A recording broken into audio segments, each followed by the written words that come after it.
પણ આપણા ઉપર આંગળી ચીંધે અને આવો રાજપૂત સમાજ બેઠો હોય ચૂપ થઈ કરીને, તો અમને આ ભગવા દેશધારીઓને થોડું દુઃખ લાગે. તો ભાઈ નમસ્કાર મિત્રો, ફરીવાર એક નવા વિડીયોમાં તમારું સ્વાગત છે. તો મિત્રો વાત કરી તો હાલના ટાઈમમાં જે તમે આગળ ક્લિપ જોઈ સોશિયલ મીડિયામાં ખૂબ જ વાયરલ થઈ રહી છે.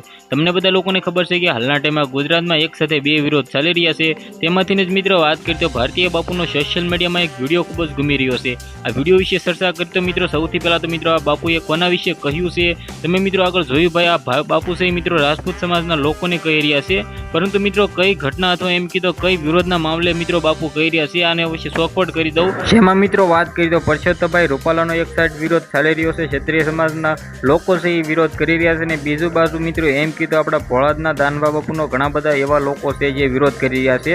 સૌથી પહેલા મિત્રો વાત કરી તો હાલના ટાઈમમાં ગુજરાતમાં મિત્રો અમુક વિવાદો ચાલી રહ્યા હોય છે, તેમાંથી મિત્રો ભારતીય ઇન્દ્ર બાપુનો સોશિયલ મીડિયામાં વિડીયો વાયરલ થતા હોય છે. તેમાંથી જ મિત્રો વાત કરી તો બાપુનો અત્યારે વિડીયો વાયરલ થયો છે. તે બાપુએ એવું કીધું છે કે આપણા જ લોકો મિત્રો વિરોધ કરતા હોય છે.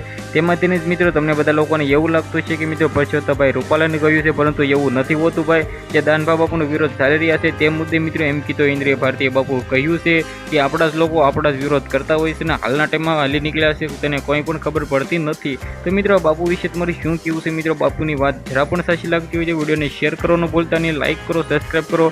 આજના વિડીયોમાંથી આટલી જ માહિતી. ફરીવાર એક નવા વિડીયોમાં મળે ત્યાં સુધી બધા લોકોને જય હિન્દ, જય ભારત.